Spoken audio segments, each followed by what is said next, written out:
I'm not using the tripod. Sorry, boss. Boss. Join. Join the new one. The new one, join. Sorry, no vex. No vex, boss. You know, say I gotta apologize now, you know, though. So that's another chair. Sit down.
I'm coming.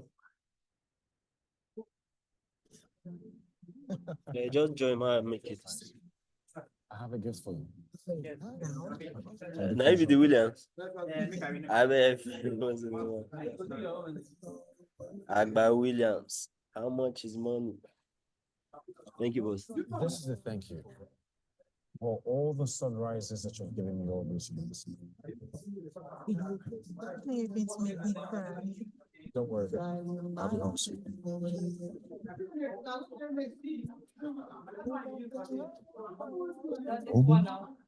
Every smile, every emotion is richer with the right connection. So, thank you for lighting up my life. You're a real gift. I sent you the link for the new one. Are you passionate and Okay, lending your voice incoming. to public policy issues in your sector? Would you like to see the Nigerian economy transformed?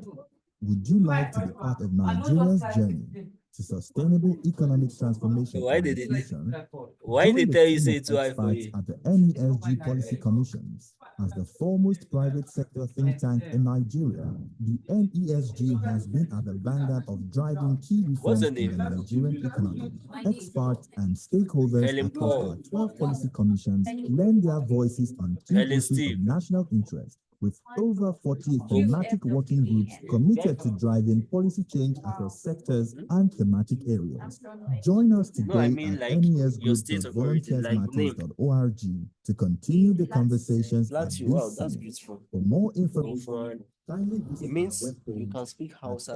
nesgroup.org/policy commissions. You can also visit the registration desk. That's Thank nice. you. You teach me small now. Not of course of scam. Oh.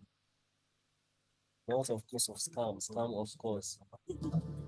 And at the end of the day, nothing. Welcome. I'm Osagi Okumba, country chairman for Shell Companies in Nigeria. At Shell, we deliver sustainable energy solutions that power the economies of countries and the world. The Nigerian Economic Summit has been a platform for the articulation of policy frameworks for addressing our nation's economic challenges. He doesn't do that. He's an admiral in the Nigerian 30th Navy. edition of the summit, which is themed Collaborative Action for Growth, Competitiveness, and Stability, would not have come at a better time. Now more than ever, we need to come together to co-create solutions to unlock Nigeria's vast potential.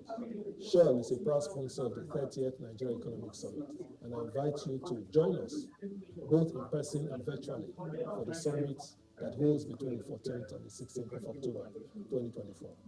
Together, empowering progress and articulating a clear pathway for building a brighter future for all Nigerians. See you there. So in case people start coming in, you can start accepting them. Yeah, I'm on already. Sounds so hard. It's a word you can bank on.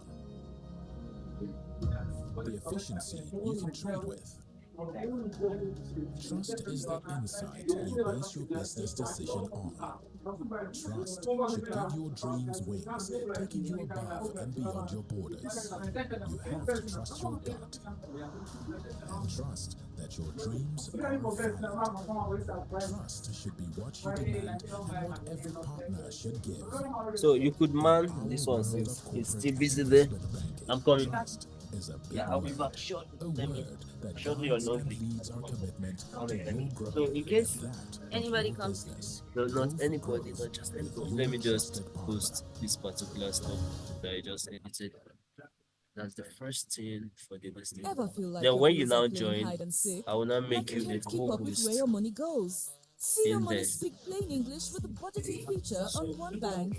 One Bank budgeting extends beyond the basics. It is the one key to making your dreams a reality. Now we have Here's to how it works. Select I don't hope budgeting we from the consider pay and sitting down. transfer menu. Click on Create a new monthly budget. Now set your budget limit and give your budget a name. Choose the category that fits your budget from the list provided and the simple click on Create a budget. You are on your way to taking control over your finances. Whether it's a luxurious vacation, a new car, a new house, or establishing an emergency fund, One Bank budgeting transforms these dreams into practical, doable plans. Life's chaotic, but your finances don't have to be. Download One Bank today. It was just a few months so That's not too big to Ghana. yes. Yeah, I did. That was a trip. It was a long time ago. It was fine. Last year. No. 2 years ago. Really? Wow. You don't know. You don't know. You just think in your mind it was last year that was Yes. yes. It was The 2021. 1990s This in is- Nigeria were a time of Like- economic Ah. uncertainty. The oil boom had failed, I was in 400 and the level country that time. faced a future clouded by debt See? and Not inflation. 300. It was against this backdrop that a group of I had visionary one. Nigerians came together, I'm sorry. determined to chart a new When? course. What did I What say? time? Again? It's In 7 years now. 1993, Oh, the oh Nigerian dear. Economic Summit Group, the Oh dear. NESG, was born. Led by the indomitable chief I just Ernest started Shonekan, clinicals when I the came here. NESG brought together business So now I leaders, have like 6 academics, more and months to policymakers. finish. Then Okay, That let me that show is there not to us. foster open Well, that's dialogue all. and propose But there's innovative internship, solutions to which the I nation's hope to do in economic Abuja. challenges. More like residents. The annual More like NESG house Summit talk.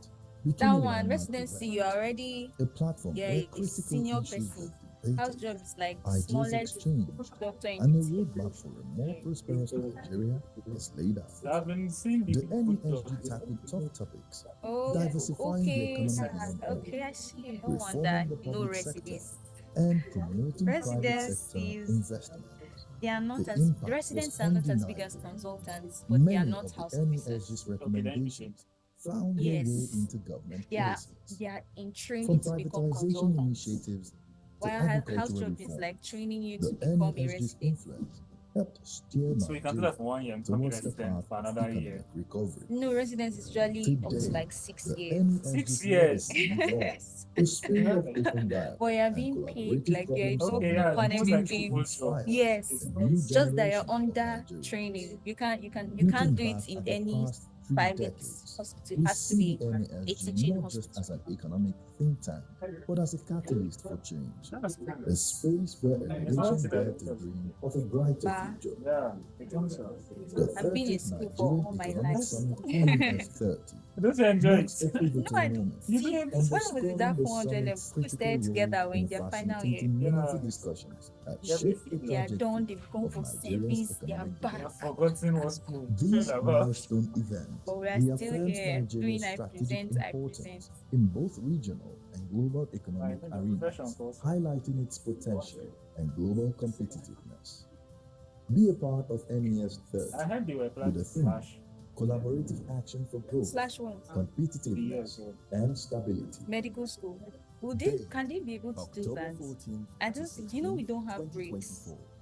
Right now, Venue, I'm here because Transcorp I passed. Hilton, There are people who Abuja. are still in school, This is just the still beginning do of the the whole NESG everything story. in 6 weeks. Join us And as we rewrite explore the the next exams. chapters, So where if they the journey fail, for a they thriving repeat the Nigerian year. economy continues. So that's why we are off school Yeah. for the 6 weeks, yes. And we're supposed to be doing elective those days.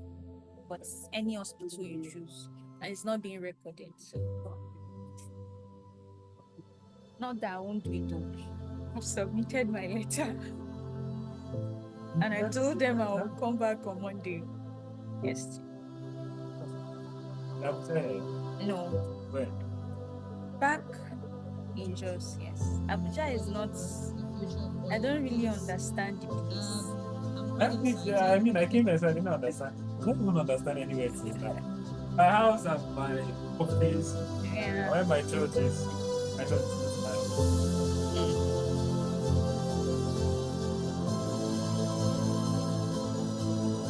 But I intend to do house job here. town is very recorded. It's Not being a for the house job. yeah. Maybe a doctor now. But like friendship. I would like an experience. Yes, exactly. Yes. Paid. And you're being paid, it's not like medical school. It's not.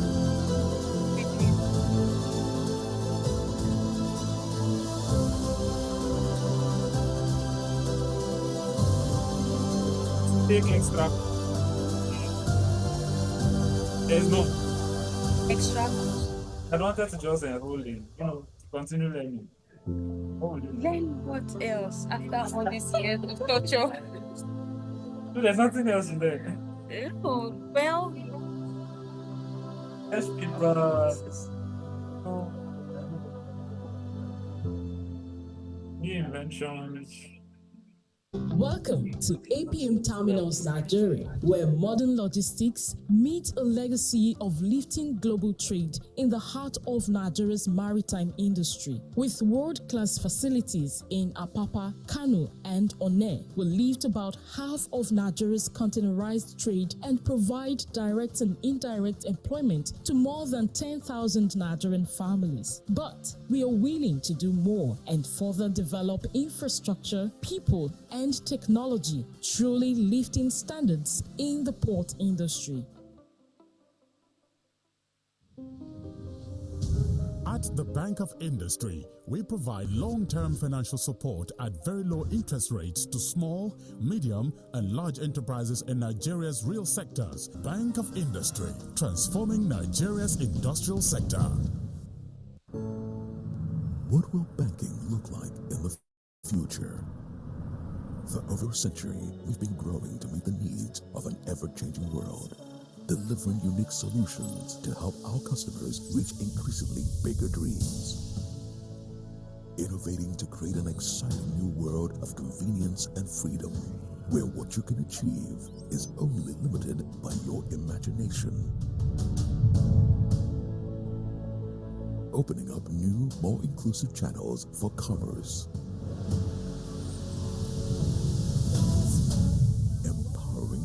generation to reach beyond their dreams and grow into the giants they were always meant to be. We're helping to create a future where there are possibilities and where the world looks up to Africa. Let's awaken the giant in you. You first. First Bank.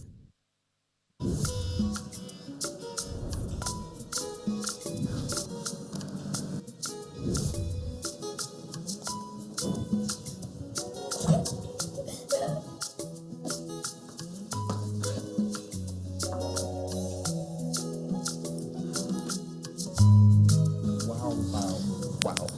Welcome to Cafe with Daddy. What would you like to order, please? I would like some pancakes with some spread. And you? I'd like a slice of toast and spread. Golden penny spread, oh. Easy to spread, oh. Good for the kids, oh. The man no go worry. Well done, kiddos. Thanks to Golden Penny Spread, easy to spread and good for the family. Mama like Golden penny spread, easy to spread and good for the family.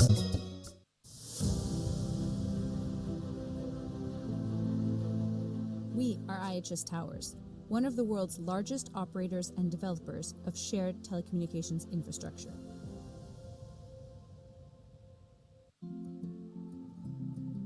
That looks good, darling. I learned from the best. Glad you will get your bar.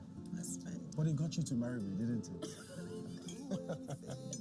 Close your eyes. I have a gift for you. Wait, down? Maybe close your eyes. Okay.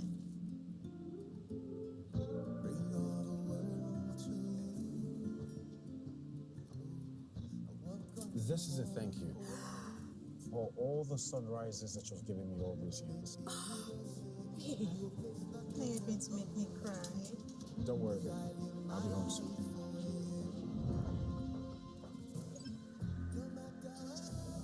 Every moment, every smile, every emotion is richer with the right connection.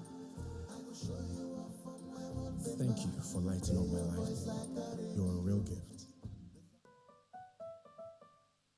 Are you passionate about lending your voice to public policy issues in your sector? Would you like to see the Nigerian economy transformed? Would you like to be part of Nigeria's journey to sustainable economic transformation and inclusion? Join the team of experts at the NESG Policy Commissions. As the foremost private sector think tank in Nigeria, the NESG has been at the vanguard of driving key reforms in the Nigerian economy. Experts and stakeholders across our 12 policy commissions lend their voices on key issues of national interest, with over 40 thematic working groups committed to driving policy change across sectors and thematic areas. Join us today at nesgroup.volunteersmatters.org to continue the conversations at this summit. For more information, kindly visit our webpage at nesgroup.org/policy commissions. You can also visit the registration desk. Thank you.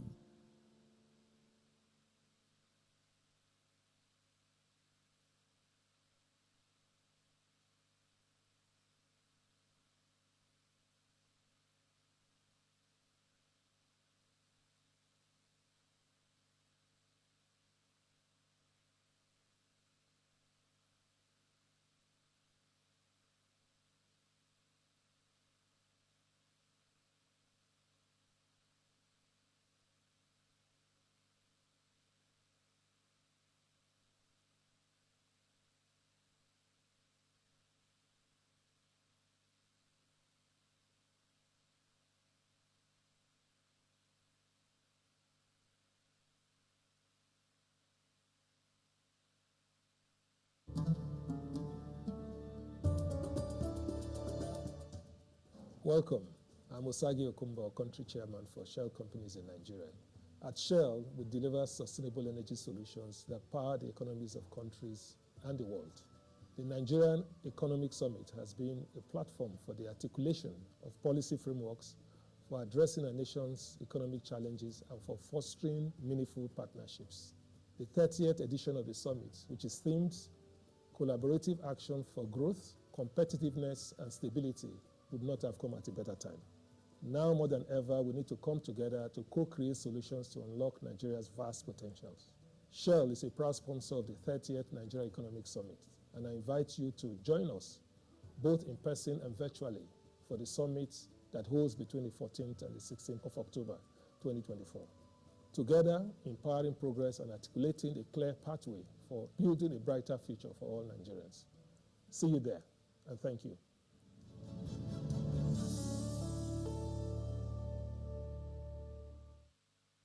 Trust does not come cheap.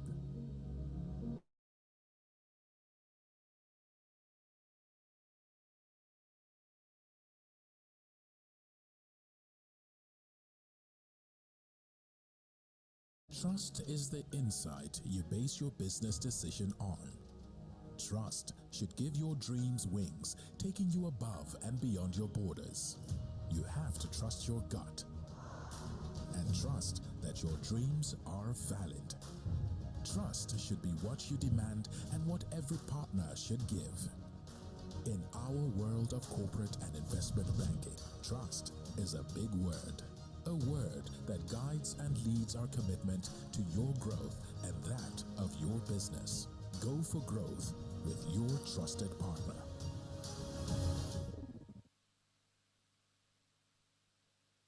Ever feel like your bills are playing hide and seek? Like you can't keep up with where your money goes? See your money speak plain English with the budgeting feature on One Bank. One Bank budgeting extends beyond the basics. It is the one key to making your dreams a reality. Here is how it works. Select budgeting from the Pay and Transfer menu. Click on Create a new monthly budget. Now, set your budget limit and give your budget a name. Choose the category that fits your budget from the list provided.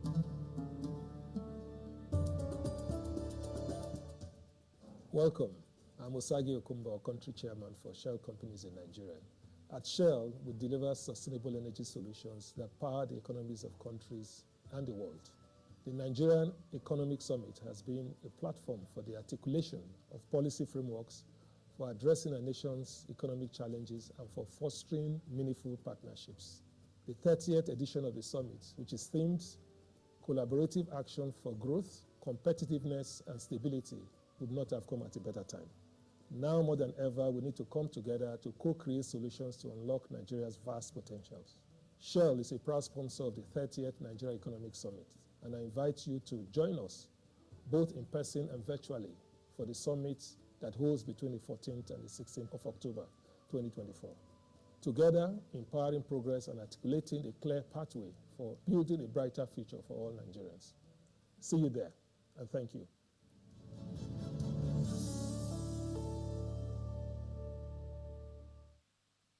Trust does not come cheap.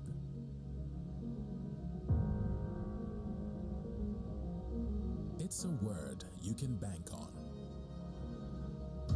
The efficiency you can trade with. Trust is the insight you base your business decision on. Trust should give your dreams wings, taking you above and beyond your borders. You have to trust your gut and trust that your dreams are valid. Trust should be what you demand and what every partner should give. In our world of corporate and investment banking, trust is a big word.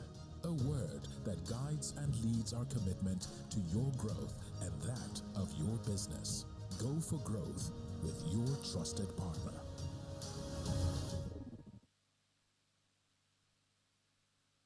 Ever feel like your bills are playing hide and seek? Like you can't keep up with where your money goes? See your money speak plain English with the budgeting feature on One Bank. One Bank budgeting extends beyond the basics. It is the one key to making your dreams a reality. Here is how it works. Select budgeting from the Pay and Transfer menu. Click on Create a new monthly budget. Now, set your budget limit and give your budget a name. Choose the category that fits your budget from the list provided, and with a simple click on Create a Budget, you are on your way to take control over your finances. Whether it's a luxurious vacation, a new car, a new house, or establishing an emergency fund, One Bank budgeting transforms these dreams into practical, doable plans. Life's chaotic, but your finances don't have to be. Download One Bank today.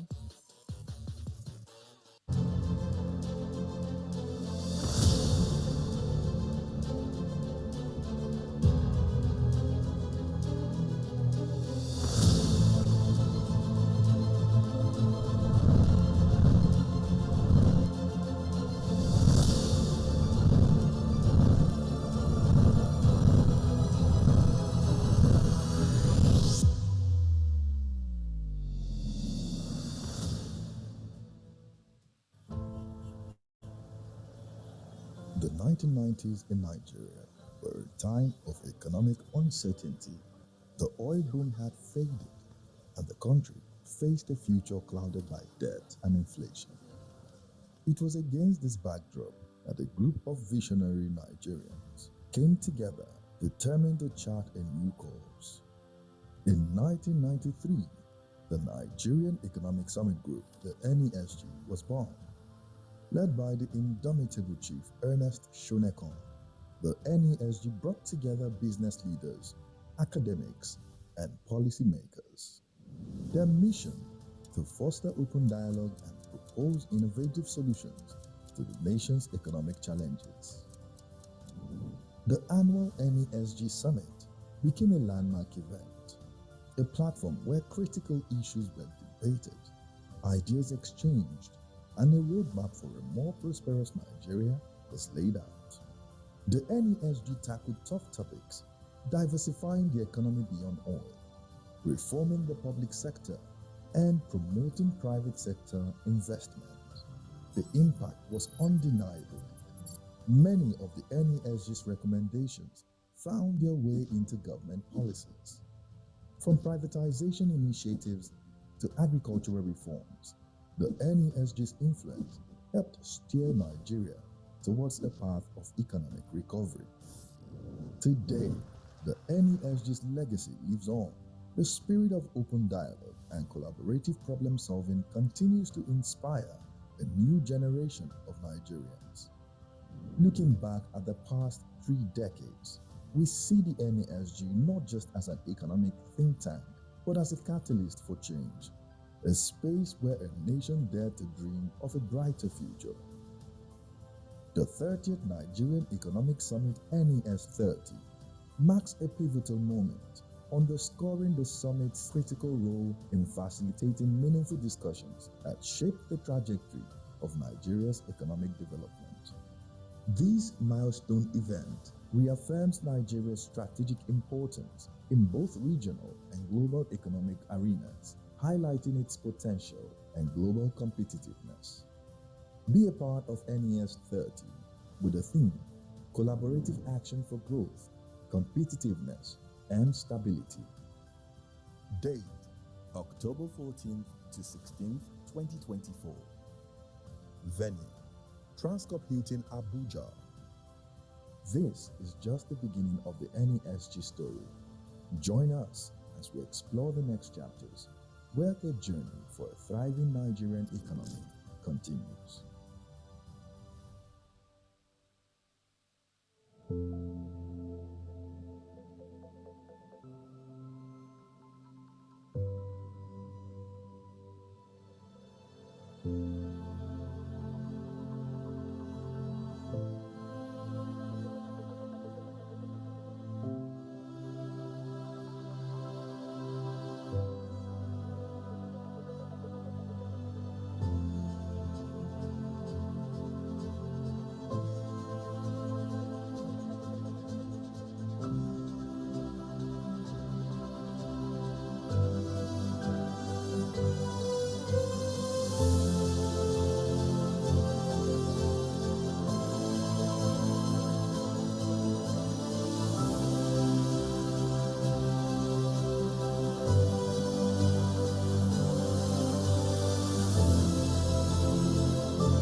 Welcome to APM Terminals Nigeria, where modern logistics meets a legacy of lifting global trade in the heart of Nigeria's maritime industry. With world-class facilities in Apapa, Kano, and Onne, we lift about half of Nigeria's containerized trade and provide direct and indirect employment to more than 10,000 Nigerian families. But we are willing to do more and further develop infrastructure, people, and technology, truly lifting standards in the port industry. At the Bank of Industry, we provide long-term financial support at very low interest rates to small, medium, and large enterprises in Nigeria's real sectors. Bank of Industry, transforming Nigeria's industrial sector. What will banking look like in the future? For over a century, we've been growing to meet the needs of an ever-changing world, delivering unique solutions to help our customers reach increasingly bigger dreams. Innovating to create an exciting new world of convenience and freedom, where what you can achieve is only limited by your imagination. Opening up new, more inclusive channels for commerce. Empowering a new generation to reach beyond their dreams and grow into the giants they were always meant to be. We're helping to create a future where there are possibilities and where the world looks up to Africa. Let's awaken the giant in you. You first. First Bank.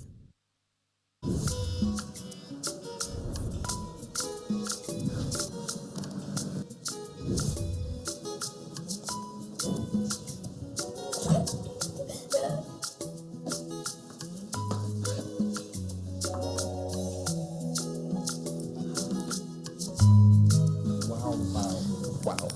Welcome to Cafe Daddy. What would you like to order, please? I would like some pancakes with some spread. And you? I'd like a slice of toast and spread. Golden penny spread, oh. Easy to spread, oh. Good for the kids, oh. The man no go worry. Well done, kiddos. Thanks to Golden Penny Spread, easy to spread and good for the family. Mama like Golden penny spread, easy to spread and good for the family.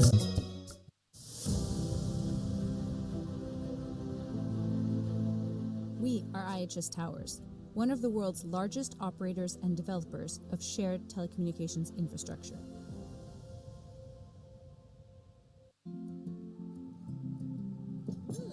That looks good, darling. I learned from the best. Flattery will get you back, husband. But it got you to marry me, didn't it? Close your eyes. I have a gift for you. Wait, down? Maybe close your eyes. Okay.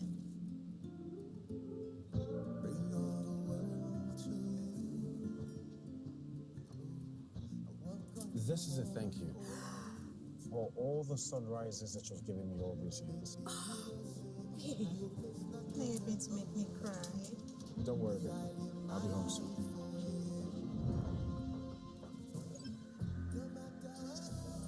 Every moment, every smile, every emotion is richer with the right connection. Thank you for lighting up my life. You're a real gift. Are you passionate about lending your voice to public policy issues in your sector? Would you like to see the Nigerian economy transformed? Would you like to be part of Nigeria's journey to sustainable economic transformation and inclusion? Join the team of experts at the NESG Policy Commissions. As the foremost private sector think tank in Nigeria, the NESG has been at the vanguard of driving key reforms in the Nigerian economy. Experts and stakeholders across our 12 policy commissions lend their voices on key issues of national interest, with over 40 thematic working groups committed to driving policy change across sectors and thematic areas. Join us today at nesgroup.volunteersmatters.org to continue the conversations at this summit.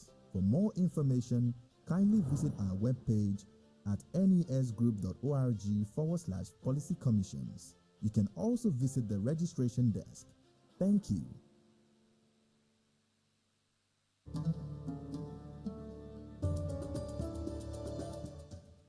Welcome.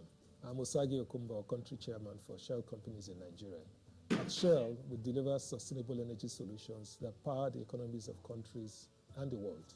The Nigerian Economic Summit has been a platform for the articulation of policy frameworks for addressing our nation's economic challenges and for fostering meaningful partnerships. The 30th edition of the summit, which is themed Collaborative Action for Growth, Competitiveness and Stability, would not have come at a better time. Now more than ever, we need to come together to co-create solutions to unlock Nigeria's vast potentials. Shell is a proud sponsor of the 30th Nigeria Economic Summit, and I invite you to join us, both in person and virtually, for the summit that holds between the 14th and the 16th of October, 2024. Together, empowering progress and articulating a clear pathway for building a brighter future for all Nigerians. See you there, and thank you.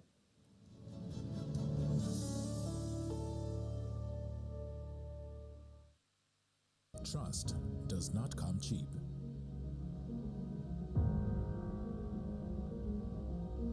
It's a word you can bank on. The efficiency you can trade with. Trust is the insight you base your business decision on. Trust should give your dreams wings, taking you above and beyond your borders. You have to trust your gut and trust that your dreams are valid. Trust should be what you demand and what every partner should give. In our world of corporate and investment banking, trust is a big word. A word that guides and leads our commitment to your growth and that of your business. Go for growth with your trusted partner.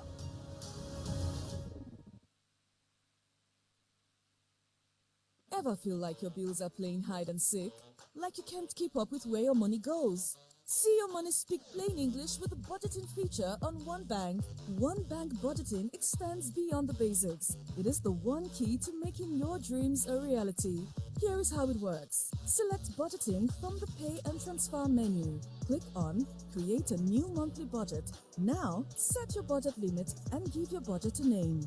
Choose the category that fits your budget from the list provided, and with a simple click on Create a Budget, you are on your way to take control over your finances. Whether it's a luxurious vacation, a new car, a new house, or establishing an emergency fund, One Bank budgeting transforms these dreams into practical, doable plans. Life's chaotic, but your finances don't have to be. Download One Bank today.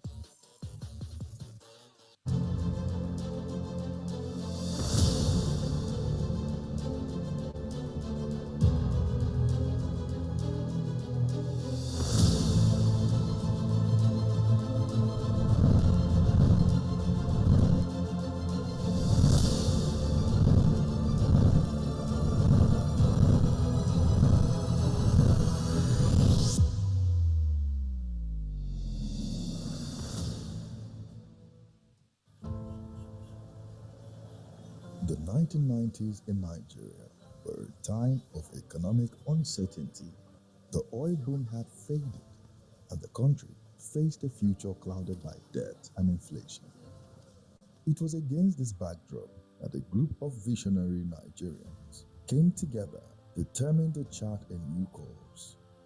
In 1993, the Nigerian Economic Summit Group, the NESG, was born. Led by the indomitable chief Ernest Shonekon, the NESG brought together business leaders, academics, and policymakers. Their mission: to foster open dialogue and propose innovative solutions to the nation's economic challenges. The annual NESG Summit became a landmark event, a platform where critical issues were debated, ideas exchanged, and a roadmap for a more prosperous Nigeria was laid out. The NESG tackled tough topics, diversifying the economy beyond oil, reforming the public sector, and promoting private sector investment. The impact was undeniable. Many of the NESG's recommendations found their way into government policies. From privatization initiatives to agricultural reforms, the NESG's influence helped steer Nigeria towards a path of economic recovery. Today, the NESG's legacy lives on. The spirit of open dialogue and collaborative problem solving continues to inspire a new generation of Nigerians. Looking back at the past 3 decades, we see the NESG not just as an economic think tank, but as a catalyst for change, a space where a nation dared to dream of a brighter future. The 30th Nigerian Economic Summit NES 30 marks a pivotal moment, underscoring the summit's critical role in facilitating meaningful discussions that shape the trajectory of Nigeria's economic development. This milestone event reaffirms Nigeria's strategic importance in both regional and global economic arenas, highlighting its potential and global competitiveness. Be a part of NES 30 with the theme Collaborative Action for Growth, Competitiveness, and Stability. Date October 14th to 16th, 2024.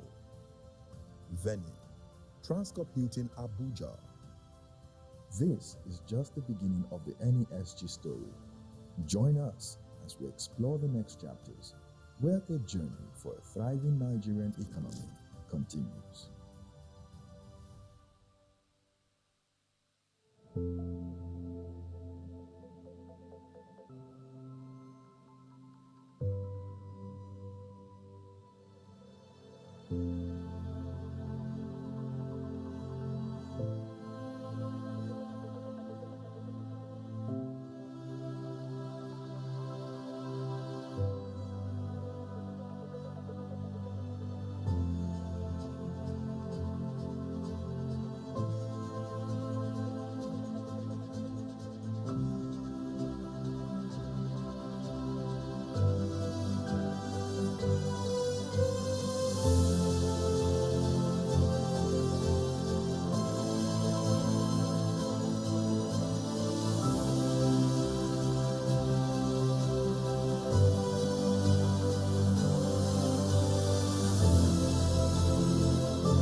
Welcome to APM Terminals Nigeria, where modern logistics meet a legacy of lifting global trade in the heart of Nigeria's maritime industry. With world-class facilities in Apapa, Kano, and Onne, we lift about half of Nigeria's containerized trade and provide direct and indirect employment to more than 10,000 Nigerian families. But we are willing to do more and further develop infrastructure, people, and technology, truly lifting standards in the port industry. At the Bank of Industry, we provide long-term financial support at very low interest rates to small, medium, and large enterprises in Nigeria's real sectors. Bank of Industry, transforming Nigeria's industrial sector. What will banking look like in the future? For over a century, we've been growing to meet the needs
for all the sunrises that you've given me all these years.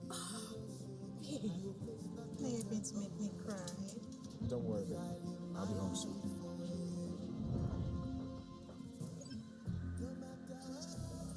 Every moment, every smile, every emotion is richer with the right connection. Thank you for lighting up my life. You're a real gift. Are you passionate about lending your voice to public policy issues in your sector? Would you like to see the Nigerian economy transformed? Would you like to be part of Nigeria's journey to sustainable economic transformation and inclusion? Join the team of experts at the NESG Policy Commissions. As the foremost private sector think tank in Nigeria, the NESG has been at the vanguard of driving key reforms in the Nigerian economy. Experts and stakeholders across our 12 policy commissions lend their voices on key issues of national interest, with over 40 thematic working groups committed to driving policy change across sectors and thematic areas. Join us today at nesgroup.volunteersmatters.org to continue the conversations at this summit. For more information, kindly visit our webpage at nesgroup.org/policy commissions. You can also visit the registration desk. Thank you.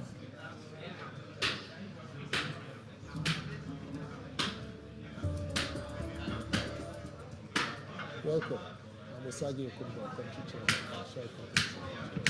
I'm Shell delivers sustainable solutions that power the economies of Good afternoon, everyone.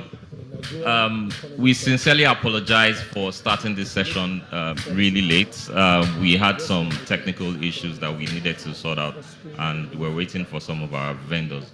So my name is Wilson Erimebor. I'm a senior economist with the Nigerian Economic Summit Group, and we have our panelists. They are all set and ready in the green room. So in the next less than 5 minutes, I'll bring them in so we can start the session. Sincere apologies for starting late. Thank you.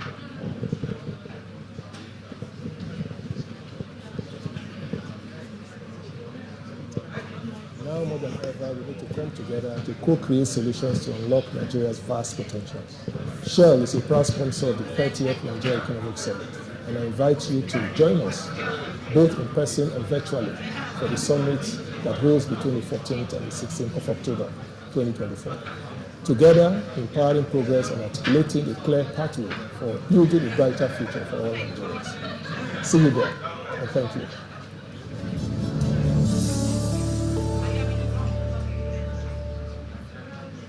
Trust does not come cheap.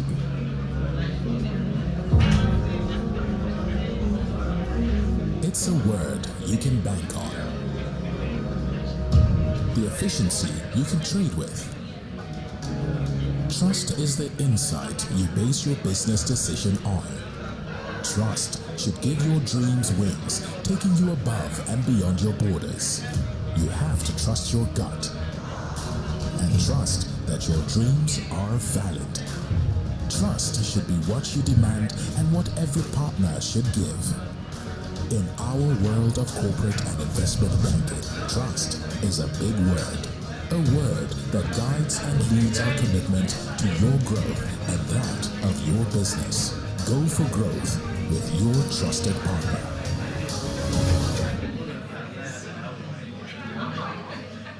Ever feel like your bills are playing hide and seek?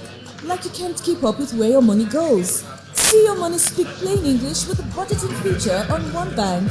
One Bank budgeting extends beyond the basics. It is the one key to making your dreams a reality. Here is how it works. Select budgeting from the Pay and Transfer menu. Click on Create a new monthly budget. Now, set your budget limit and give your budget a name. Choose the category that fits your budget from the list provided, and with a simple click on Create a Budget, you are on your way to take control over your finances. Whether it's a luxurious vacation, a new car, a new house, or establishing an emergency fund, One Bank budgeting transforms these dreams into practical, doable plans. Life's chaotic, but your finances don't have to be. Download One Bank today.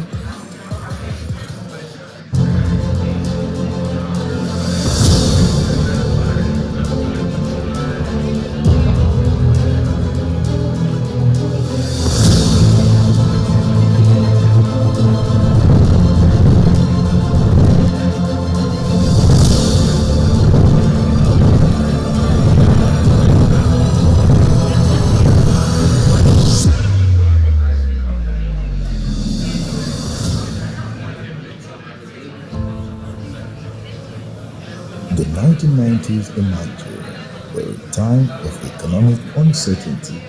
The oil boom had faded, and the country faced a future clouded by debt and inflation.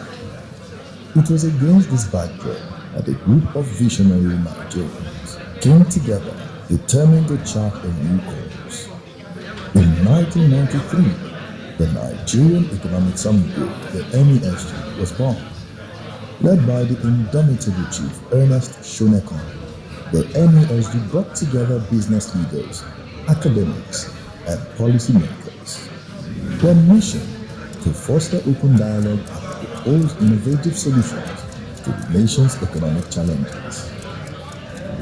The annual NESG Summit became a landmark event, a platform where critical issues were debated, ideas exchanged, and a roadmap for a more prosperous Nigeria was laid out. The NESG tackled tough topics, diversifying the economy beyond oil, reforming the public sector, and promoting private sector investment. The impact was undeniable. Many of the NESG's recommendations found their way into government policies. From privatization initiatives to agricultural reforms, the NESG's influence helped steer Nigeria towards the path of economic recovery. Today, the NESG's legacy lives on. The spirit of open dialogue and collaborative problem-solving continues to inspire a new generation of Nigerians. Looking back at the past 3 decades, we see the NESG not just as an economic think tank, but as a catalyst for change, a space where a nation dared to dream of a brighter future. The 30th Nigerian Economic Summit NES 30 marks a pivotal moment, underscoring the summit's critical role in facilitating meaningful discussions that shape the trajectory of Nigeria's economic development. This milestone event reaffirms Nigeria's strategic importance in both regional and global economic arenas, highlighting its potential and global competitiveness. Be a part of NES 30 with the theme Collaborative Action for Growth, Competitiveness, and Stability. Date October 14th to 16th, 2024.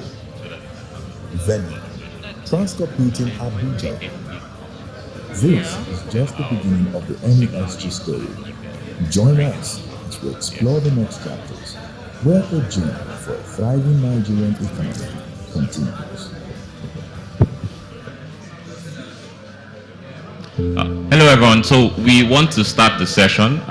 Once again, sincere apologies for starting really late, and I will start by introducing our moderator, Olubukola Adubi. She's the Chief Executive Officer of MICOM Cables and Wires. Over to you. Good afternoon, everyone. I'll sit here. First of all, we apologize for the late start. Technology sometimes can, take its course. So I'm going to introduce our panelists. We have some very, very interesting, insightful people joining this conversation, and I'm sure that we would all get the juice of the conversation from them. So the first person I'm going to bring up here is Mr. Tola Adeyemi. Mr. Adeyemi is the CEO of KPMG West Africa. I am also bringing to the table Mr. Farouk Gumel. Mr. Gumel is the Vice Chairman, TGI. Thank you. Anywhere is fine. And of course, my other beautiful lady in the panel, Miss Winifred Isiche. She is CEO Bonita Foods. So welcome, everyone. So the conversation today is something that is very dear to all of us, and it's the path to rapid industrialization. So we're just going to jump straight into it. So this is a very passionate topic for me, and I'm sure it is for all of us, one way or the other, as a country as well. this is what we know. Nigeria's industrial and manufacturing sectors is been contracting over the years, right? We find that on top of the fact that there's all these challenges and bottlenecks, there's regulations, there's policies, there's high cost of finance, there's infrastructure issues, just, we can name it all, right? And then we start to have them leave, shut down, leave the country for one reason or the other, especially after COVID-19, because that kind of shut everybody off commission for a while. But then we also know that Nigeria is very strategically placed in the continent. Nigeria is that place where you have the numbers, we have the market, we have hundreds of millions of people, right? We have the people, we have talent. You can't take that away from us. We've got the talent, we have the know-how. We have the resources, is it arable land, is it natural resources? We have all of that. We have the coastal placement. So we are close to the port. So we have all of these things. And for some reason, we are still dangling on this industrialization path. Now, Nigeria, like every other African country, is very similar to maybe pre-industrial China. But for some reason, like every other African country, we are struggling, for the most part, to navigate ourselves out of the pre-part, at least to start to enjoy the benefits. And the benefits are immense. It's enormous. So I want this conversation to be very interactive. What is going on, right? A lot of service companies would come in and they would tell you that Nigeria is the market to be. We have the telecoms, we have the airlines. Everybody will come in and they would enjoy Nigeria. What are we missing with industrialization? So before we go into the meat of the questions that I have for each of you, I want you very quickly to tell us your perspective of this topic and what you see us hoping to achieve in this conversation. And I'll start with you, Mr. Diemi. Okay, thank you. Thank you very much. And good afternoon, everyone. Let me start by just saying that industrialization matters. It matters a lot. Yesterday, during the conversations, there was a question as to, is there one single thing that can be done to move the needle?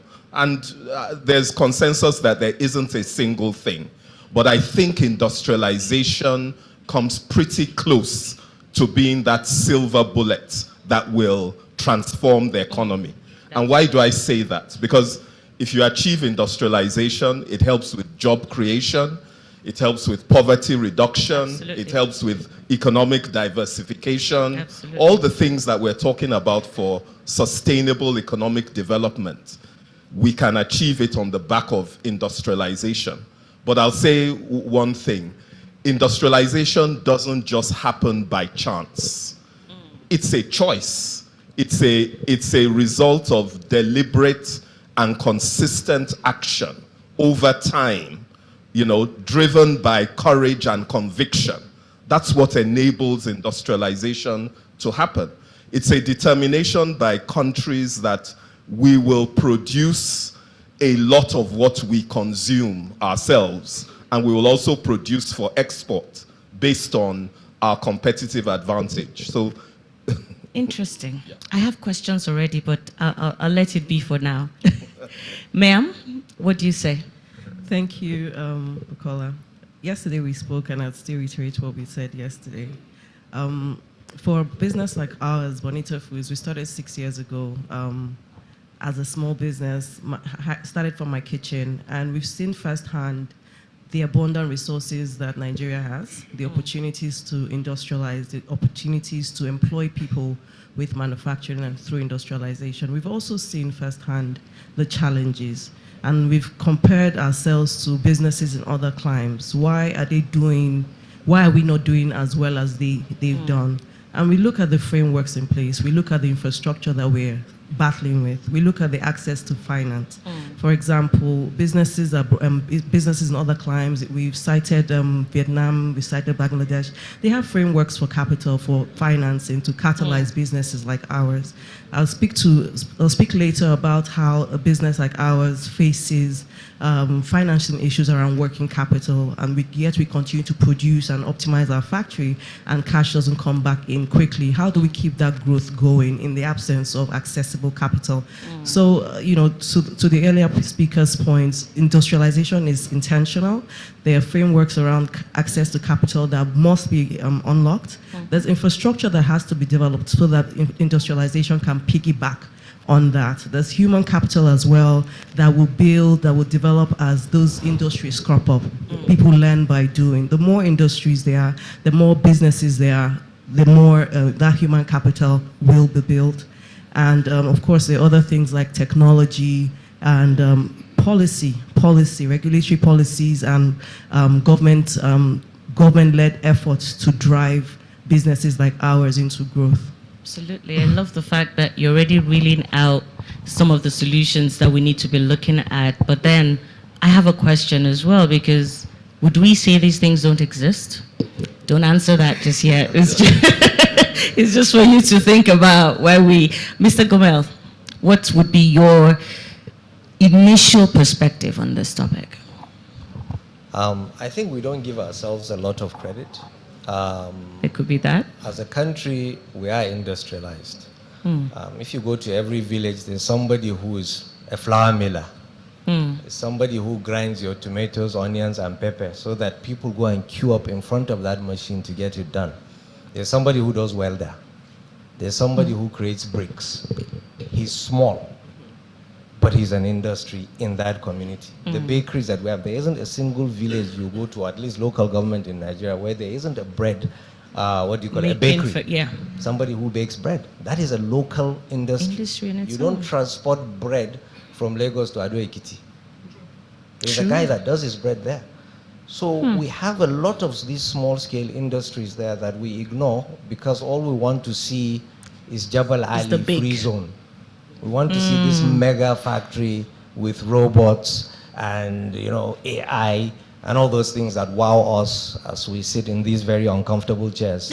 I'm saying, honestly, this one is more comfortable. I agree with you. Yeah, they downgraded us to the high table. So when we look at it, and like what Winifred said is, what do we do to these small industries that are in the kitchen that will now need to move to a small facility, eventually to a factory, that will now move to a mega industry? We just don't want to, we don't, like I said, we focus on the big things because we think we're big. But actually we are a community of micros, but we think at a macro level. And so let's go back to the drawing board.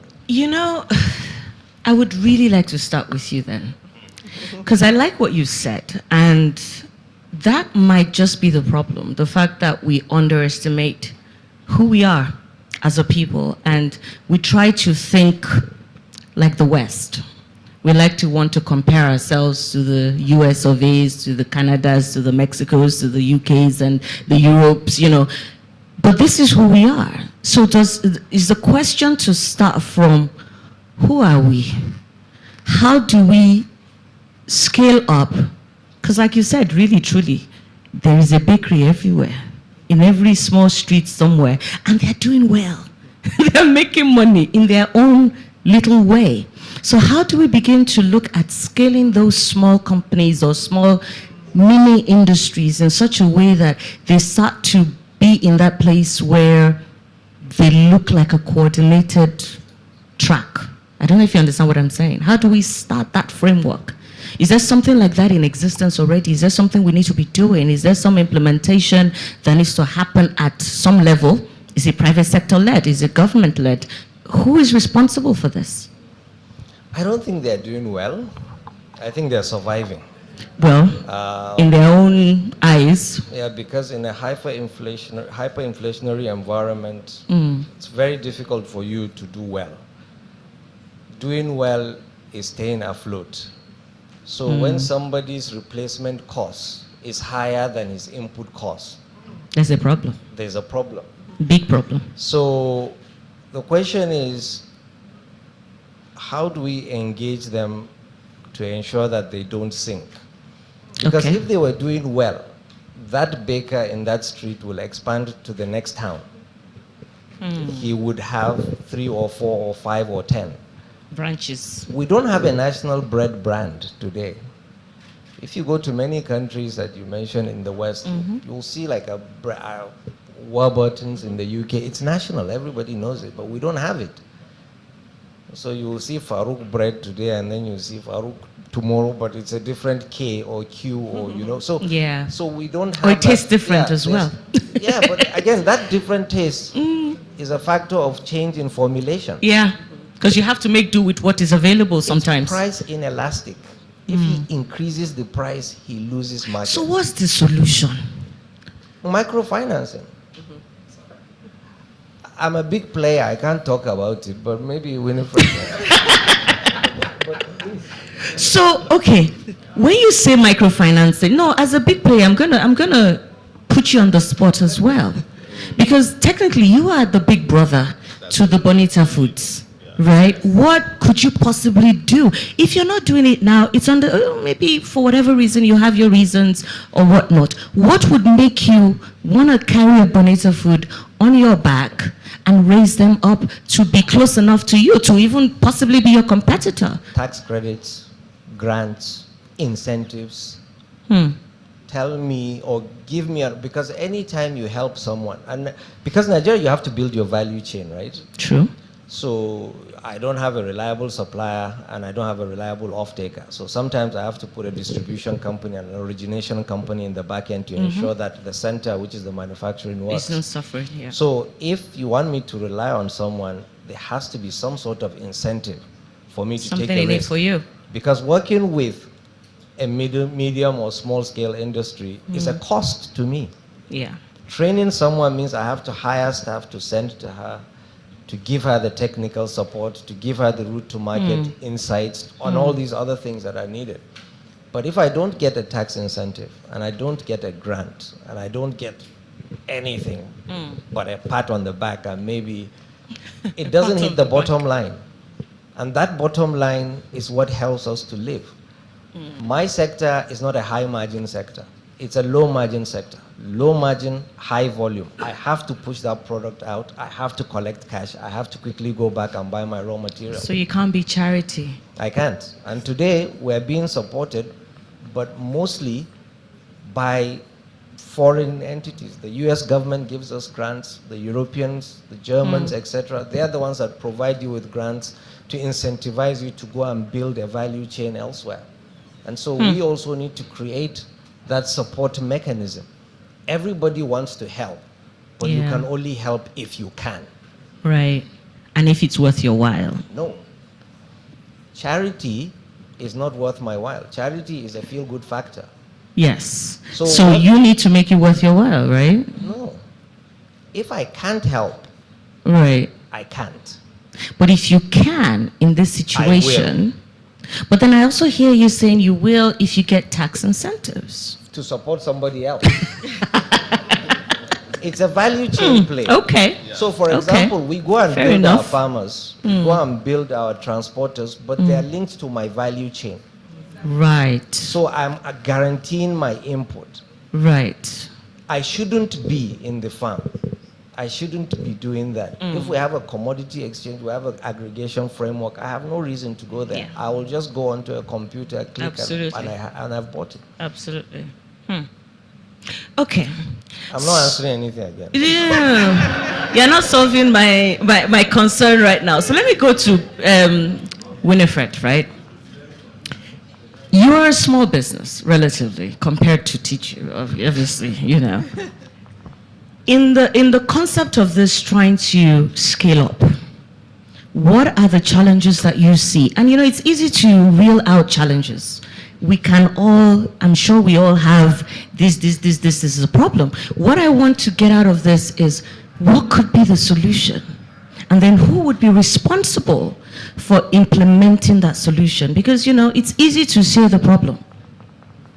Let's find the solution and let's act on the solution. So from your perspective, this whole industrialization move, what is the plan? And using yourself as a case study, what would be the plan you'd say? So I'd look at this question from two angles. Who's responsible? So private sector responsibility, my responsibility as a smaller business, and the government responsibility to provide certain things. So I'd say that the opportunities we should be looking for, collaboration opportunities. My big brother has mentioned, you mentioned collaboration. Are there opportunities for Bonita Foods to leverage certain infrastructure, shared infrastructure of the bigger players, for example, distribution fleets, shared warehousing, and also shared facilities as well? As this could be private sector led. We are currently in a facility that has 4 or 5 warehouses with other manufacturers. We're sharing power. We're sharing power, power costs. Every month we get a bill and we split it up using a shared formula. On the back of that, we're also sharing distribution infrastructure, because now we're not in the same field, but we are able to provide access to certain markets for them because we've gone in that direction. And we're able to also leverage some shared warehouses of other partners. So this is what we are doing within ourselves, trying to navigate the challenges that exist around infrastructure, and we'll talk to financing. And then there's the government responsibility as well, and we know what those are, providing the bigger framework, the bigger infrastructure. And I'll speak to financing, which Mr. Farouk mentioned. Financing is key. There's no way around this. The small bread maker in Ado Ekiti cannot have it scale to the next stage because one, he's probably producing on the back of cash, right, cash payments, has no access to credit, and it's as people buy that he sells, right? What if he had some, additional cash that he could access to make maybe more loaves, and then, he can sell that in the next state. He can't do that without cash, right? So there's no way around, there's no way for us to avoid the financing issue.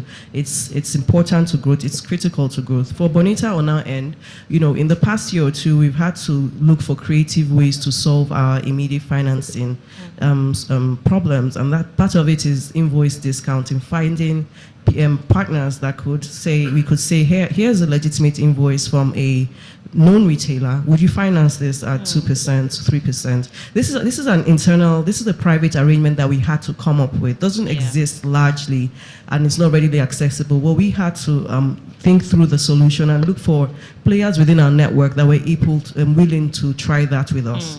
So in the absence of a wide variety of financing tools to support working capital growth, we've taken initiatives on our own to solve certain problems. Okay, I'll come back to you. I have another question for you, but I'll come back to you. I want to go to Mr. Adeyemi now. Now, coming from your background, I imagine that you have obviously met with, discussed, consolidated a lot of documentation and implementation plans for similar countries, especially with KPMG in the West African part of the continent. My question, so yesterday, the World Bank man, I can't remember his name now, he said something that where Nigeria goes, Africa goes. Nigeria rising is equal to Africa rising. My question to you, what specific opportunities do you think Nigeria needs to play in to become that industrial powerhouse? Because if we say that Nigeria is the place to be, we can see that in other industries, to be honest, right? Nigeria is the market to be in Africa, at least. So for industrialization, how do we make Nigeria the hub? What kind of opportunities do we need to be tapping into, looking at other countries that have done it and exceeded their own expectations and are doing well? What do we need to be doing?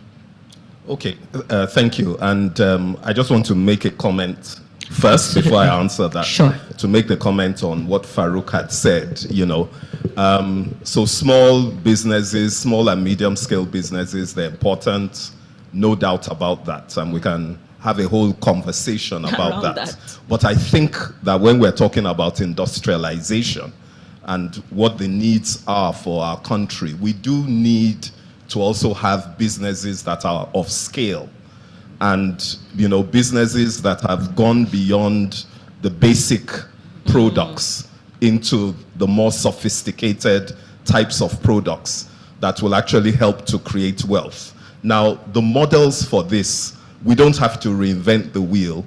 Other countries have gone down this path that we're talking about. So the examples, you cited some. We can talk about China, can talk about South Korea, can talk about Brazil. What are the sorts of things that we've seen them do?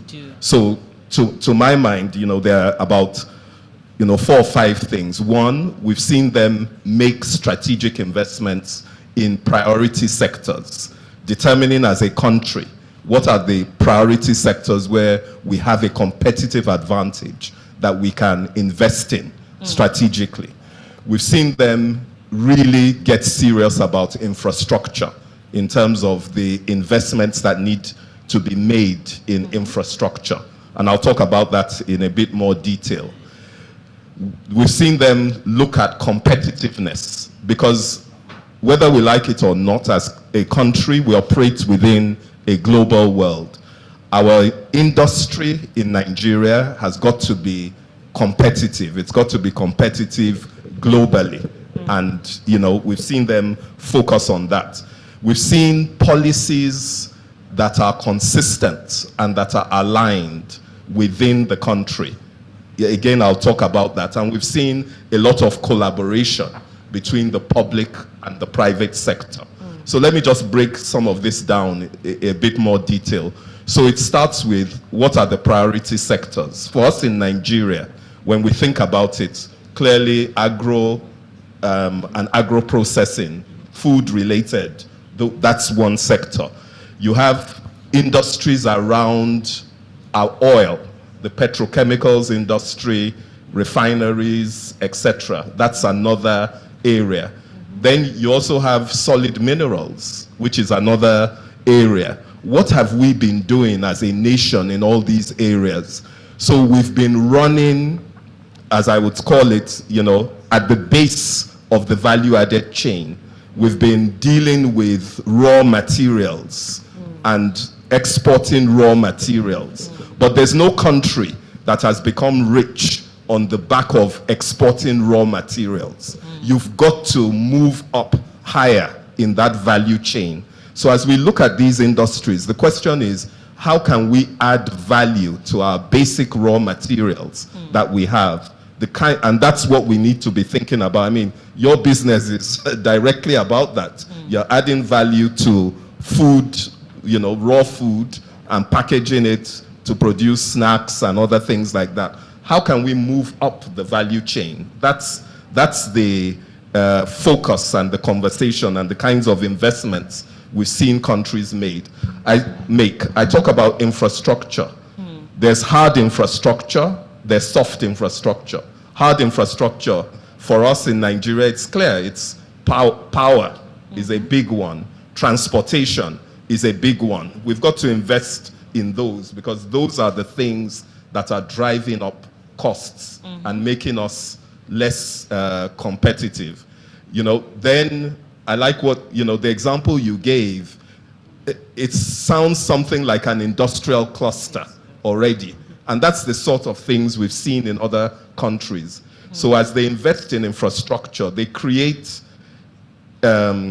industrial clusters or hubs where they provide the infrastructure in those hubs, and companies aggregate around them and are able to use that. Soft infrastructure is, of course, human capital. The investments in technical training and technical skills that are needed for industry. So those are the sorts of things. But I want to make... You can see my head, my wheels turning in my head. I can see you have questions. Let me just make this point, so that, and then I'll allow you. I could go on and list a number of things, because as I said, it's not rocket science. It's actually tried and tested. And guess what? Many of the things that can go ahead and list, we already have them documented in our plans. We have a Nigeria Industrial Revolution plan that was developed way back in 2014 and outlined a vision for manufacturing and industry to move from about 3% of our GDP to 10% within a 5-year time frame. We're about 10 years down the 10 line years now. down the line. We're still not there. So I think the part of this conversation as to what do we need to do is simply to implement the plans that we have. If you look at that document, it's comprehensive. It's probably like 1,000 pages. Yeah, but it's very comprehensive. We need to implement the plans we have. What is stopping us from implementation? You know, that I think is the conversation that is That we need needed to be to having. unlock industrialization, because we know what to do about industrialization. Do we really? Okay, so you see, you know, when consultants are talking, you can tell. Now, you have listed all of this very fine list of the issues that we have and the plan. There's a document somewhere that documents all these issues, but it still doesn't solve the problem. Because if this plan is 2014, this is 10 years down the line. What is the issue? What is stopping? Because a lot of the things that you've reeled out tells me this points to the government. This is saying that the government has to do this, do this, do this, do this, do this. How many things can really, objectively, practically, can the government do? Okay. So how do we begin to, like you said, unlock this plan? Because it's easy to say the issues. It's easy to say this is what I think the solution is. And we're not moving. It's like all motion and no movement. Yeah. You haven't done anything. Like you said, it's like you're going round and round. Everything comes back to the bottom line. So if we are not, we have all these issues, we have all these plans, we have all of these things. This is what has got us here now. We're 10 years down the line from the plan. What's stopping? Is it that somebody is not listening? Is it that we're not telling ourselves the truth? Is it that we're trying to be more than we are? Are we shortchanging or undervaluing the little guys? Like we're saying, do we just automatically want to be the biggest and best and the baddest? And, you know, what is the issue? Can I just, what do we observe in the countries that have done this well? We observe continuity, number one. So they come up with a plan and they stick with it. What do we see in Nigeria? Each time we have a change of government, it's an assumption perhaps that the previous guys didn't know what they were doing. So we need to reinvent. I call it a bias for reinvention rather than implementation. You know, so we keep starting all over again. Yeah. So that lack of consistency is one. The cooperation between the public and the private sector, I still think there's a lot of skepticism there in terms of real willingness to get these things done. So we can go on, you know, there's self-interest, national interest. These are some of the things, to my mind, that are holding back the implementation, the way in which we should see it. Yeah. Thank you. Mr. Gumel, hands are up already. We'll come to you later. Mr. Gumel, I need you to impact on what he said. You are in an industry that, to be honest, you're doing well. And you're agro for the most part as well. And you've sorted yourself to a large extent by yourself. Yeah. So we had a conversation earlier. I was asking that in all of these things, where does skill come in? You have academies, you know, you've kind of sorted yourself out so that you are not dependent too much on outsiders that would pour sand in your gari, as they say, right? But he said that there's this plan. What do you think is a problem, if at all, with this plan? And what do you think is a solution to this plan? how do we get ourselves out of this rut? It's like we're constantly going round and round and round and round in circles. We need to come out of it. What will be the first 2-3 things that will come to that? This is what we need to do. So there's a plan. Apparently. No, but I mean, it's there. Mm-hmm. Yeah. And it hasn't changed. Exactly. And let me just break it down into maybe very simple ways. For you as an investor, the plan says pioneer status. Mm-hmm. It's still there. You can get it. Go and apply. If you want to import your machinery, there's an import duty exemption certificate, IDEC. It's there. It hasn't changed. If you make investments in green technology, if you make investments in this, that, there are certain incentives, they're there. If you want financing on the plan, there's Bank of Industry, there's Bank of Agriculture, there's Nexim Bank. It's there. They haven't been liquidated. So what? So let's now break it down, because I have to maybe correct or make some amendments to the understanding that when I spoke about the micros, if you go to rural Nigeria, which is the source of all raw materials, and this evening we actually have a session on rural Nigeria, which TGI is doing. If you go back to the rural economy, you now see that what do you have? Firstly, if you are into agriculture, there's an agro dealer who sells fertilizer and agrochemicals. It cannot be General Electric. But if that guy doesn't exist, WACOT has to do it. So I have to go and open a kiosk in a village where there's no agro dealer to sell agrochemicals to the farmers. That is one of the solutions I've made. In places where there are no banks, there are no microfinance banks, there's no financing. Once that agro dealer sells the input to the farmer may need labor, or he may need a tractor, or he may need a combine harvester. That's another small industry that is meant to be there to support him in tilling, to support him in cultivating. If it is not there, somebody has to fund that mechanization. Yeah. I show up. When that person harvests, theoretically there's meant to be an aggregator who's backed by a bank, who now borrows short-term working capital, 30, 60 days. He goes into the bush, he buys half a kilo, he buys 1 kilo, he buys 50 kilos, and he gets 100 bags, and he keeps it in his warehouse. If that guy doesn't exist, I have to go there. When he now does that, because that harvest contains grass, it contains sand, it contains pebbles, there needs to be a cleaning machine. These cleaning machines are $10,000, $5,000. How do they afford that?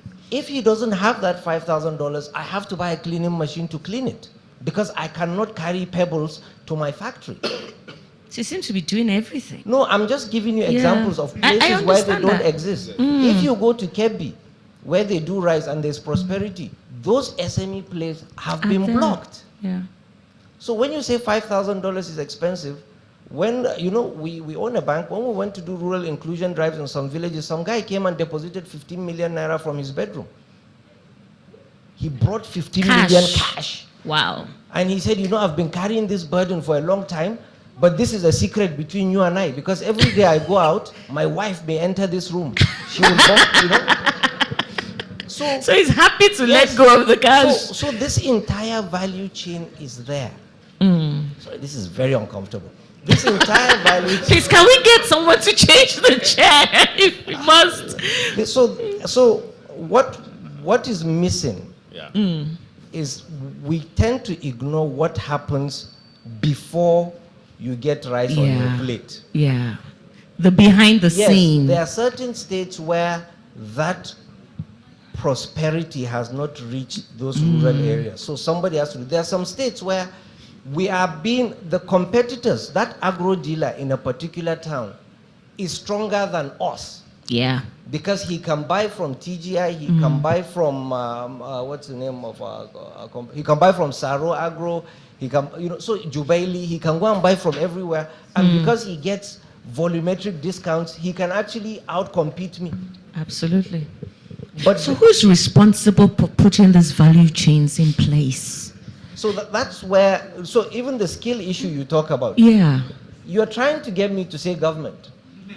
But I'm not particularly. I'm actually not a fan. There are local governments that are meant to be there. If if you grew up in some of the bigger states or in the northern parts, you'll find that there are agro supply companies owned by state governments that have mega warehouses. So if you go to those, they have extension workers that will train you. They have tractor mechanization hire companies that you can go and hire a tractor for 3 hours. Those guys are no longer there. Why? Because the local government authority itself is struggling. And this evening we actually have a chairman of a local government who's meant to show up and tell us what is a local government. All of us are from a local government, but how many of us know the chairman? All of you know the minister from your state. Absolutely. But you don't know the chairman from your local government. Absolutely. You don't know what he does. So when we talk about government, we try and say, there's no water in my house. It's the president's fault. Yeah, everything is. But the reality is, we also have abandoned it. Yeah. These are small things that need to be tweaked. Mindset needs to be adjusted. We have all the reports, like you mentioned, investors are leaving. They are. But we are Nigerians. We also have investors. Who are the biggest investors in Nigeria? Who are the biggest factory owners in Nigeria? Who are the biggest Maybe they're afraid to invest. Could that be the problem? Nigerians are investing. Who's going to do your business for you? Aren't you investing in Nigeria? Where are you going to go? But then you go to Ghana, and then it's Nigerians investing. They're trying to kick us out. You go to Liberia, the bad guys there are Nigerians. We are the ones doing business. So why are we, okay, maybe this is, you said something we just here. Don't think highly of ourselves, man. We're doing well. That's it. That's That's the bottom line, and that's where I'm going. We like to sit down. I'm not saying that we're Germany, which, by the way, is an SME country where you have various different Mittelstaads that produce products that Volkswagen use, that Siemens use, that Mercedes use. So if we don't start at the micro level, if I don't make bread in my village, whatever you do there, people are going to be hungry. Absolutely. And don't forget, you just don't eat maize from the field, though. You have to remove it from the cob, grind it to flour. Somebody's going to do that. You're not going to do that. Exactly. Your own is to eat maize. No, you don't eat maize. Well, you eat the flour. So the process to get there, somebody's got to do that. That's it. So we need to provide additional microcredits. Those microfinance banks are in local governments. I can't expect Jim Ovia to open a branch in every single ward in Nigeria. How many wards do we have? We have 8,900 wards. How many polling units do we have? Each polling unit on average has 500 people. We have 180,000 polling units. Wow. So you see, one thing that you said that is really food for thought is, who do we see ourselves as? Because we go to other countries and shine. We go to other countries and flex. We can afford this, we can do this. But then, inside the country, we are very skeptical. I'm saying we're doing it. But not enough, though. No. At least we're starting from somewhere. No, we're doing what we can. Yeah. We're pushing hard. And yes, if you go and find out, today, what engine oil do you use in your car? It's probably Total or no, Mobil or something. MRS. There's Amasco. Yes. Yeah. Amasco is in. So we need to start to patronize ourselves. No, we're patronizing it. But we're not doing enough. I don't know what you want to We're not doing enough. Okay, bring no, Obama we're not doing enough. Mr. Gomel, yes, I will not take away from what you have done. No, not me. Well, you represent an entity. This hotel is run by a Nigerian, owned by a Nigerian. Absolutely. Is he doing badly? No. No. When it started, when Noga started back in 1988 or 87, he was a Swiss guy, but he left. Nikon Noga left, Transcorp came in. Yes, we may have a few of them managing electrical issues, etc. But every single room today in this hotel is cleaned by Nigerians. The lobby downstairs is Nigerians. The catering staff are Nigerians. And I hear you.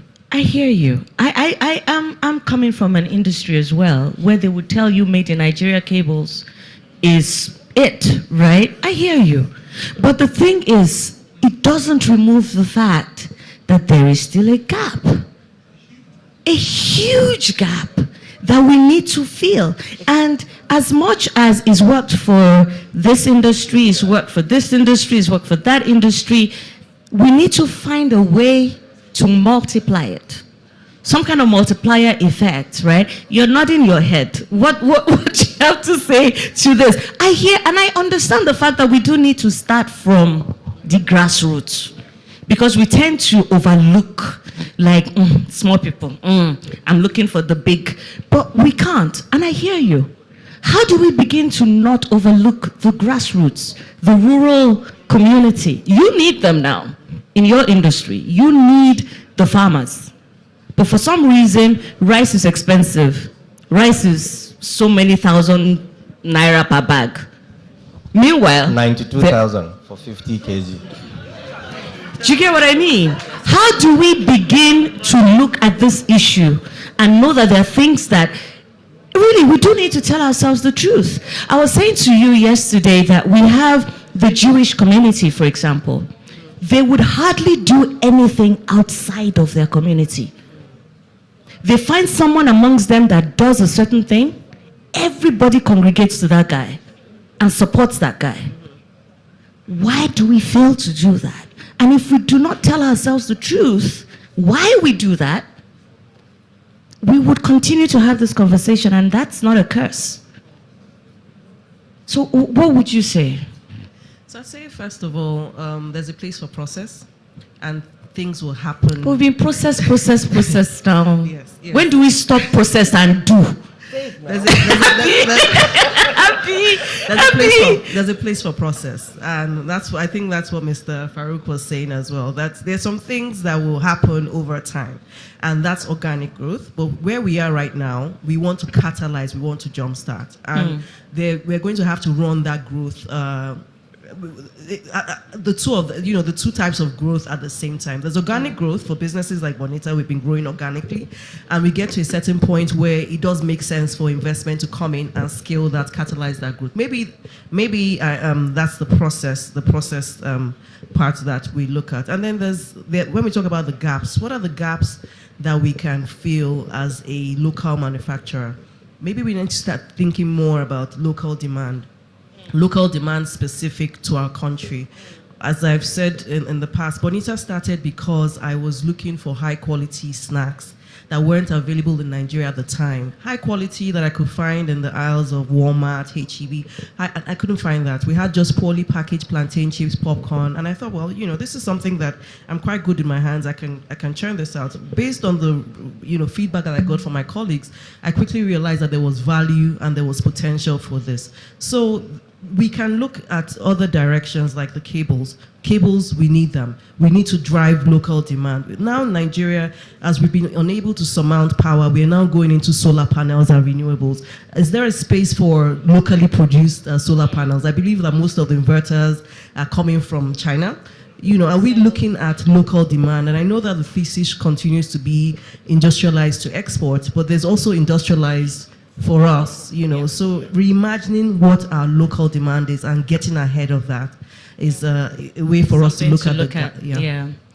Mr. Diemi, something else that I want to just ask you. Now, there's a lot of talk about cross-border integrations, right? There's a lot of talk about like the ETLS schemes, we have to facilitate trade in the West African region, for example. There's the AFCFTA that everybody's all about. Is that what we really, truly need, to be honest? Because if I'm still struggling with adding value inside my house, I haven't done enough inside my house, and I feel like the joy is to start to export, and like you're saying, I'm exporting something I'm not even adding value to. How does that begin to work? Is that premature to be thinking that yet? Or should we focus all of our energy in-house? Sort of, as they say, charity begins at home, right? Let's solve our issues in-house, build the capacity in-house, and then whatever is excess, we have a case to move it out. But there is all this conversations about, trade, trade amongst ourselves. And in my head, I'm even thinking we have infrastructure problem in Nigeria. It's the same in all the other African countries. To go from Nigeria to maybe Senegal now, it'll probably take me longer than to get from Nigeria to London. Do you get what I mean? So how do we begin to think that when we still have so much to deal with in country? Now, what you're pointing to is the opportunity. So we in Nigeria, we have a huge population. We have the advantage that the demand is here already. Have the market. Yes, we have the market for a lot of what, if only we can get it right and produce a lot more of what we consume, the market is here. That's an advantage that we have, no doubt about that. But then we're also part of a global community, and we can't ignore that either. So the way we've got to think about this is as an opportunity.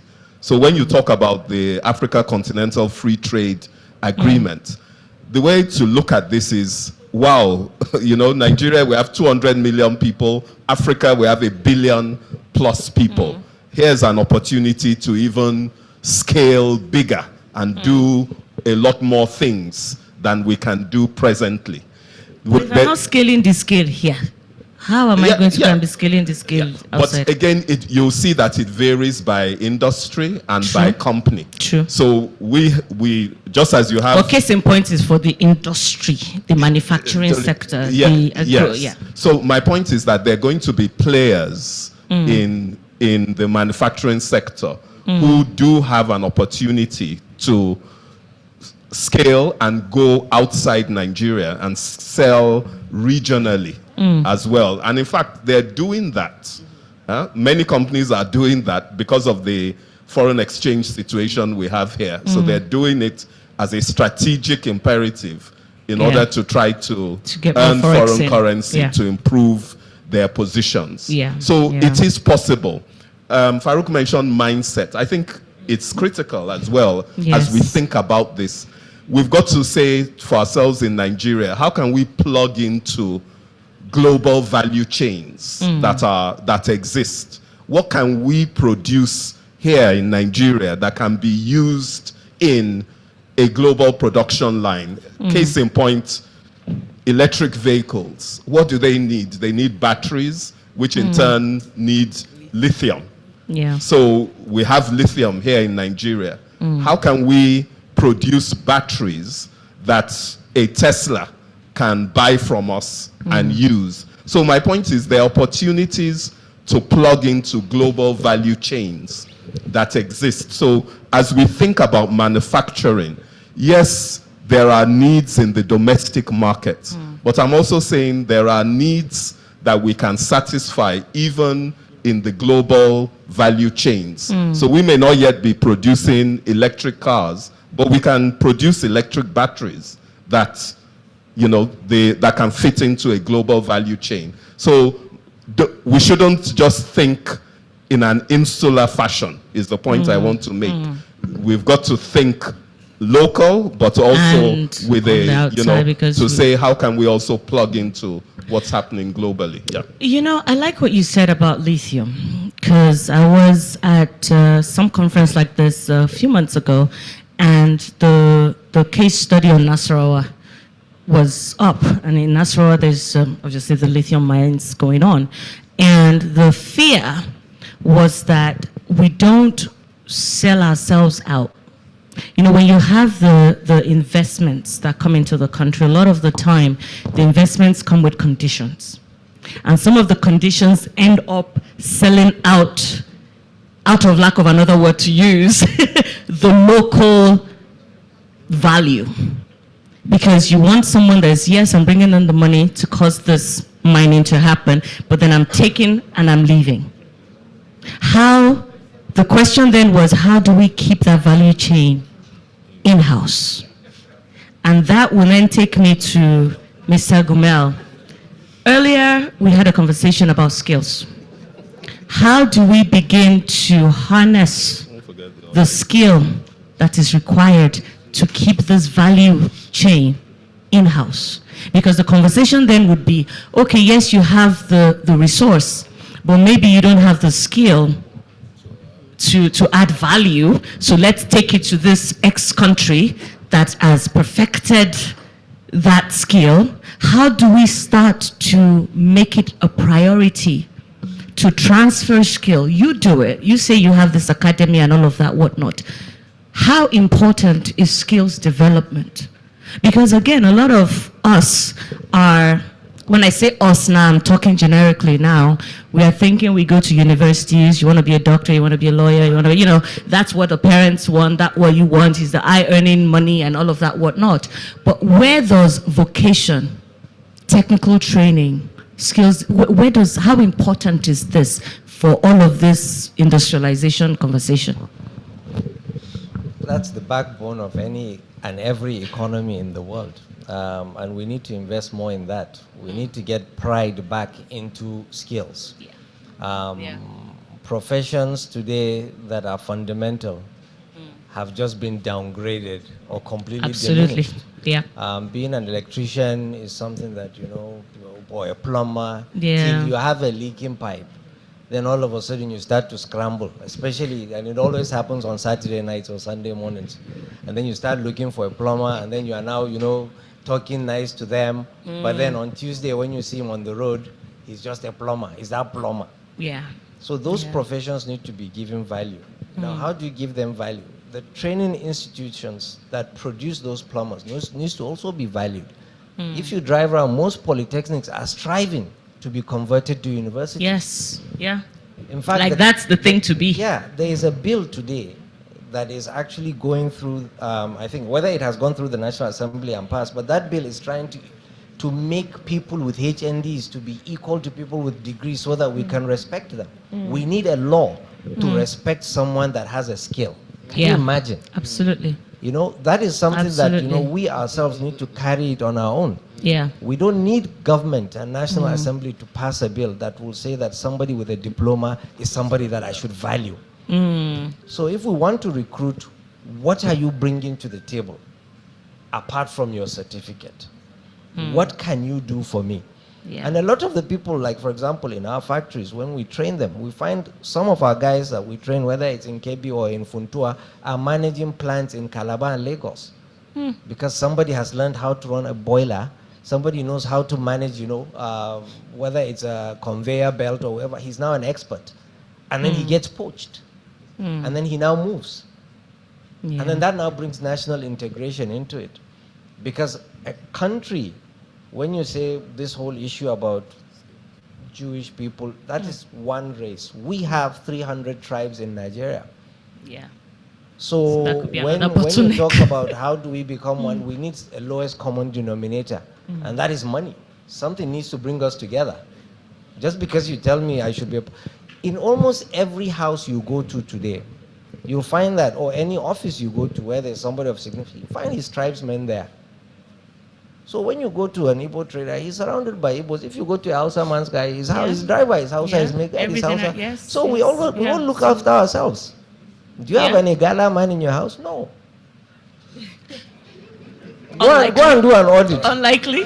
No, exactly. So we're just saying that we stick to what we know. There's nothing wrong with it. There's nothing wrong with it. You just gave an example as a positive example. I'm saying we do it already.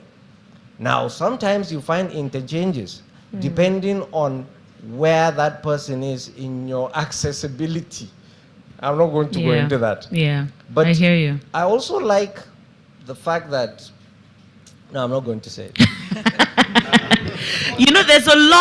There's a lot to pull apart in this all trying to get ourselves to industrialization, and the key word here is rapid. I'm not sure how rapid can be, but there is something to be done. There is something to be said for starting from where we are, which is really what I think as well we are missing. We're trying to move a lot farther ahead than we are at. But I am told we don't have so much time, and I've already started seeing hands up, and a lot of people have questions. So I'm going to, do we have people in the audience that would help us pass mics around? Yes, so he's had his hand up since like, okay, so let me give numbers now. Please remember your number. I might not remember. Number 1, the gentleman, and then the lady behind number 2. Don't worry, we'll continue. Just let him, I'll figure it out as we go. Yeah, thank very you. Quickly, sir. Question. Yeah, it will be very quick. Not comment. Question. Question, yes. The gentleman beside you mentioned something on this about side. Solid mineral. Yes, sir. And I think that Nigeria has really been missing it. We've never discussed solid mineral as a standalone subject that can power development rapidly in this country. You are in copper. You are producing cable. You can't do cable without copper. No, we can't. There is copper deposit in Nigeria. So where is the synergy? Where is the nexus between the mine and your operations? It doesn't exist. You import copper and you use it through your value chain. Yes, we are losing value in this country. In the previous event that took place, I was talking about pay rights. Question. So my question, how do we, from that transformation agenda that he mentioned, yes, sir, how do we dust it up? Look at our mines, look at our farms, and start rapidly. How do we connect the gaps? How do we connect it to the industry? Right. If a company galvanizes zinc or galvanizes with zinc, right, is there a nexus between zinc miners and that galvanization plant? Okay. We must create this nexus. That's my question. You, how do we do it rapidly? Some of us that are mining want this to be done. Thank you. Fantastic. Thank you so much. Now, I don't want us to answer immediately, so just kind of keep it down. There's a young lady. Well, young lady. Young lady. No, you said she's number. No, she's behind. Yes, yes. Okay, Madam, please, very quickly. We don't have all the right, time. Okay, thank yes. you very much. So we've heard about industrialization, which is about... Can you use the mic so that, yeah. We've heard about industrialization, which is about really moving up the value chain from raw materials, we're doing finished products, sell locally, sell and export as well. And throughout these sessions, we've heard about how, even though our exchange rate is very bad, but it can be a catalyst and advantage in terms of making our exports very cheap. At this morning's session on ecosystem entrepreneurship, we had things too. So my question is that how can we use the fact that our exchange rate right now gives us a competitive advantage to actually jumpstart rapid industrialization? Who is this question to? Well, Mr. Toladiemi did talk about lithium, for instance. So instead of us exporting lithium, we should be thinking about doing batteries for Tesla and the rest. Correct. And you talked about a number of companies that are taking advantage of the lower exchange rate to be exporting, but it's isolated. How can us as a country then take it as an advantage to actually increase exports and really get the industrialization in terms of increasing amount Thank you so much, ma. Thank you so much, ma. Sir, yes. Just him. Right. Hi, my name is Mustafa. It's a very brief comment, it's not a question. It's in relation to what she had mentioned earlier regarding factoring, if it's something that is known. Yes, it's something that is known. It happens, right? It's a market that is just coming up. And there are a couple of companies, which I run one of them. It's a technology company where you didn't start to advertise your company. No, I'm not calling the name of the company, by the way. Capsa. Yeah, we've approached you guys. I'll tell you the problem. We can talk about that. Yes, that works. That works. Let's take it outside the... Thank you. Yes, sir. Can I have someone give this? So I'm going to have 2 more people because of time. Yes, sir. Last year, NESG, we were here and we had a session. So fortunately for us in that session, one of his boys were there. And Mr. Deyemi, you're in trouble. And you know, so follow up from that. So we got talking. But something happened along the line, which I think they should look into, which is the fact that when you're interacting with a firm and for one reason or the other, you have done your background check and all that, and you find out that whether you wanted a firm to be at stage A, and by error of omission or commission or analysis, they are lower than stage. There should be some sort of communication, and you should be able to say, okay, for this particular level, this is where you fit in. Let's help you through this. Not just they just went blank and all that. So now we're here again this year. So for us to now have that impetus, it will now go through the whole circle. The next year when we see them, they'll say, hi, how are you? Hi. Okay, sir. Oh my goodness, yes, ma'am. Question, it's, please. Thank you. Good afternoon, everyone. One more. So mine is a comment, or it's an advice, and I think it's important. Okay. We've had very robust conversation here. I joined this session because of industrialization. Now, the first industrialization happened in the 18th century. We've been discussing this here. One recommendation I want to give to everybody, and then I believe this is recorded also. We have to have a mindset change, a mindset shift. Yeah. Now, Mr. Solomon from the African Development Bank talked about we focusing on developing the value chains where we're competitive. But you see, I discussed with him thereafter. We can't really be competitive in Nigeria because of our infrastructural issues. So you have power issues, you have everything. And when you're manufacturing, you see your costs really rising. Now you finish producing and you hit the road. And the logistics distribution problem as well. Around distribution. Correct. So we as a people, we need to speak to ourselves. Wherever we are, the private sector, in government, anything we're doing, we need to think about the importance, the impact of our decisions today. Absolutely. In the future. The future impact of our decisions today. Yeah. So when we take those decisions in the public sector, in the private sector, let us think about the impact it is making. Because you see, 18th century, that was the first industrialization. And today, we are still having the issues we are having. Nigeria cannot industrialize with the kind of mindset we have as a people. Thank you. This is really I totally agree with you. Totally agree with you. You know, one of the things that I also heard yesterday was someone said that in 10 years, we're going to be getting this whole demographic needing jobs. All these our young teenagers and whatnot now, in 10 years, they're going to be ready to move into the job market. What's there for them? So whatever decision, just piggybacking on what you said, whatever decision we take now, as a people, as a country, we need to look at the future. One more person. Yes, sir. Some diversity. Mike, please. Mike. Good morning. Very useful conversation. So, for the record, I've been in Nigeria for 30 years. I'm a fellow Nigerian, but I've been in manufacturing most of my life. And 3 bullet points I would say, just to keep very brief.